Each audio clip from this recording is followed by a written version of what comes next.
ഒരുപാട് നേതാക്കൾ നമുക്കില്ല, ഒരേ ഒരു ലീഡർ, ഒരേ ഒരു ഗൈഡ്, ഒരേ ഒരു വഴികാട്ടി.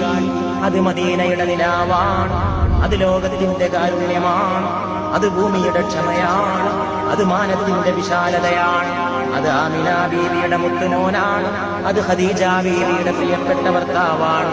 അത് ഫാത്തിമ ബീവിയുടെ പ്രിയ പിതാവാണ്, അത് ഹസൻ ഹുസൈനാരുടെ പ്രിയപ്പെട്ട പിതാമഹനാണ്, അത് സയ്യിദിന്റെ പ്രിയപ്പെട്ട യജമാനനാണ്, അത് ലോകത്തിന് മുഴുവൻ അധ്യാപകനാണ്, അത് പ്രപഞ്ചത്തിന്റെ അഭ്യുദയകാംക്ഷിയാണ്, അത് മാനവ കുടുംബത്തിന്റെ കുലഗുരുവാണ്, അത് ഏറ്റവും വലിയ വിമോചകനാണ്, ഏറ്റവും വലിയ വിപ്ലവകാരിയാണ്, ഏറ്റവും വലിയ രാജപാത മനുഷ്യ സമുദായത്തിന് കാട്ടിക്കൊടുത്തോരാണ്, പാപികളുടെ രക്ഷകനാണ്, പാവപ്പെട്ടവന്റെ കാവൽക്കാരനാണ്, സ്ത്രീവർഗത്തിന്റെ വിമോചകനാണ്, തൊഴിലാളി വർഗത്തിന്റെ ഉത്ഥാന നായകനാണ്, പ്രപഞ്ചത്തിന്റെ അനുഗ്രഹമാണ്, പൂക്കളുടെ സുഗന്ധമാണ്.